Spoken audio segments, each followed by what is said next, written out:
you That's the name thing it. when I started like researching this stuff was I was surprised at how much of the same problems I saw, because you always hear from trad cons to just find a special woman that's like different. And they might say, I've had certain ones say it's different with this race. I've had some say that it's different with this class. Yeah. I've had some say it's different with this religion. And when I started interviewing victims of divorce rape, I didn't really see a difference. I saw like women doing terrible things across all of that. I could say at least for where I worked, the people from whatever background seem to match the percentage of the population where I live anyways. Right.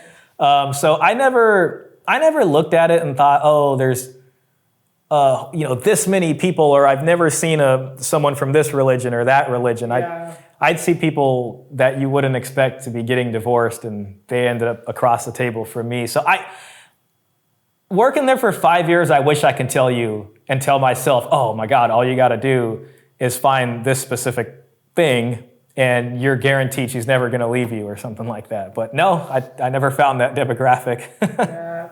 What do you think about all of the like tradcon arguments about just finding a good woman? Well, like a religious. Yeah, they'll say stuff like, well, just find somebody that shares your values. And to some extent, it's like, okay, I can kind of see what argument they're trying to make. But then at the same time, it's like, you'll see people even that, there's a lot of what I call cosplayers, maybe other people do too, or undercover feminists, I've heard that term. And there's a lot of people who can portray that well enough. But I think even of the people who are quote unquote that thing, can still have a likelihood of ending up getting divorced. And I've spoken to people as much who've done that. I don't think it's some surefire way of anything. I think you're really gambling it, especially with them too. I think the TradCon proposal is particularly dangerous because they have this heavy emphasis on, mom staying home, mom not working, mom not bringing any kind of financial contribution to this, and she submits and does all Sourdough. that. Yeah, mom makes sourdough and, does all this, has the wooden spoon and all that. They're all about the cosplaying, but my personal opinion is I think we're just kind of in a new era beyond that, and anything you see is people trying to portray that, but they're not actually that thing. We're not organically creating these kind of traditional humans. Right, because you can't even be in a traditional... I was actually on a show the other day explaining that you can't be in a traditional relationship because women always have the leverage. Yeah, always. You can be someone who makes a lot of money. Like you can be a guy with a lot of money, and you can ostensibly find some woman who wants to stay at home that's younger, but it can still blow up in the era of no-fault divorce. You don't even have to be divorced. You can just walk into the child support agency and say, hey, we're not living in the same house.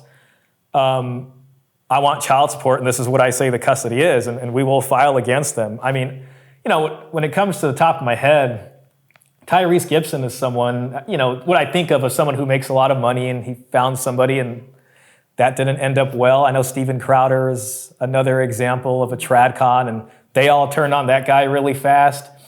Yeah, I think it's largely an imbalanced proposal, and what they'll do, I just heard Matt Walsh say this, and he'll say, grandfathers, and for centuries and centuries, men provided and women did this, and this is what men biologically want to do, but they give this very reductionist view of history, and it misses a lot of important things. Like one of the rabbit holes I've been going down on my channel is the dowry and the history of the dowry. And wherever you see monogamy, you see the dowry. And the dowry is essentially a transfer of wealth that happens at marriage, but it happens from the bride's side, and it goes to that new couple. So it's pretty much an endowment on the woman, and it says, you're leaving this family, your family has this much money for you, and this is to help set up the new household. So in certain places like Greece, Cyprus, a typical dowry would be a fully furnished house, a paid-off house. That was the expectation for a middle-class family. In Greece? Yeah. What time period? Like, when did the dowries start? The dowry started around the time agriculture changed from light tools like the hoe and digging stick to heavier tools like the plow. As far as the time period of what I'm speaking of specifically, that's like right 1970s Cyprus I'm talking about right now. There's a good paper. I had a discussion with Paul Elam, and we went over that paper, and they're talking about Really? So as recently as the 70s? Yeah. Wow. Yeah. I figured it would be like 100 years ago plus. Yeah, I mean, there's a lot of stuff from around then. Different places sort of abandoned it at different times. I think England and US are probably earlier. They're one of the first places to get industrialized. You see kind of romantic love take over as, when modernization comes in, it tends to have a lot more job opportunity that's kind of different from what people were usually doing. So people can say, screw you, mom and dad, I'm going to live in an apartment with my girlfriend and we love each other. And, it just ended up that way. And then they're more interested in college and things like that. But so in the US, was that like the 20s then? Because isn't that when it was like the 1880s to the 20s, I think? And cities started, I think in the US, I don't remember exactly, but I think that would have been sometime in the 1800s. Yeah. The US was kind of known for abandoning these things a little bit earlier. And the reason is because, even in a lot of Europe, divorce didn't exist. It was annulments, basically, all throughout Christendom, basically. And then after you get your revolutions there, it changes. But the US was one of the first places right after the American Revolution to start saying, okay, we can do divorce now. And then they created their system of at-fault divorce.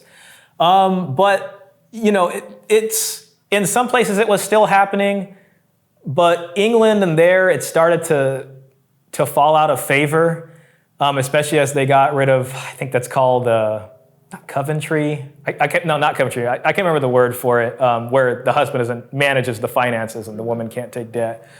So they start getting rid of that, I think late 1800s, and it falls out of favor.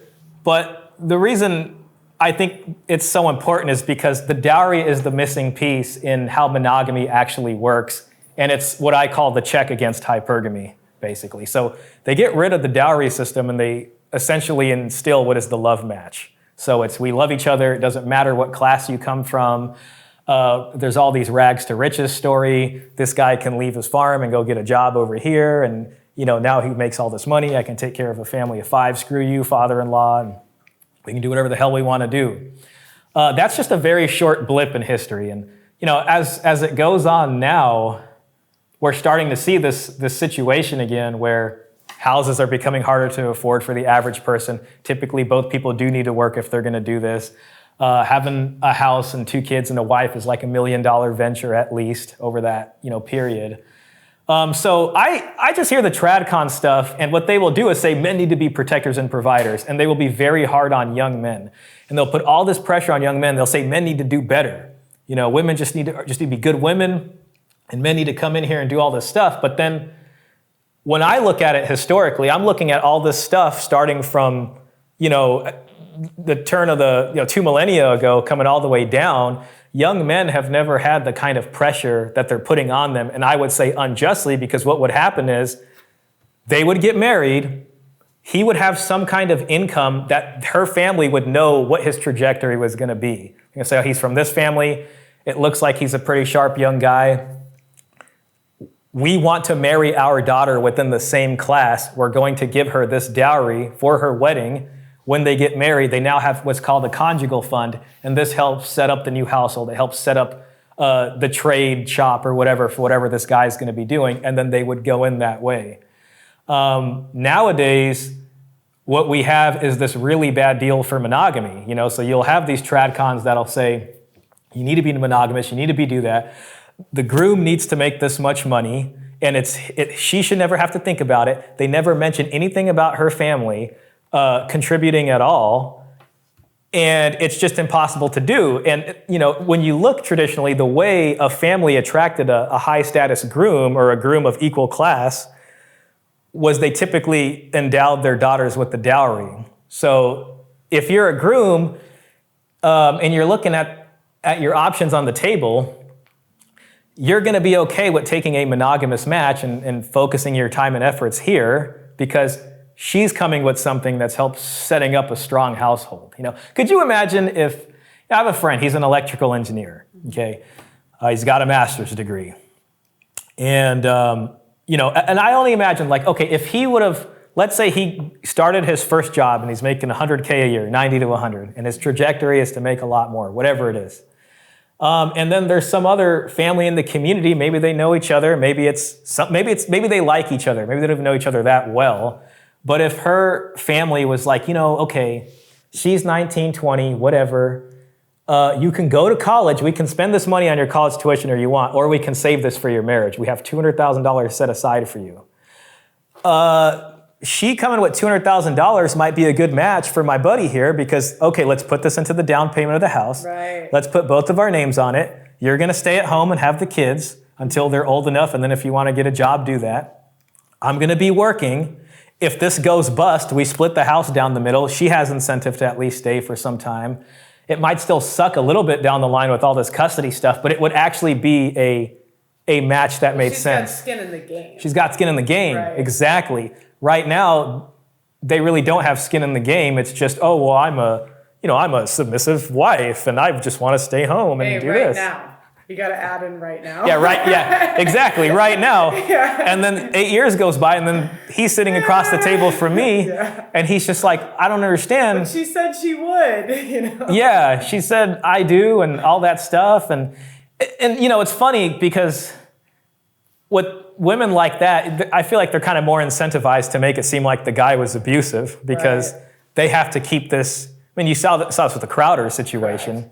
Apparently, the footage was edited. That's what I've seen.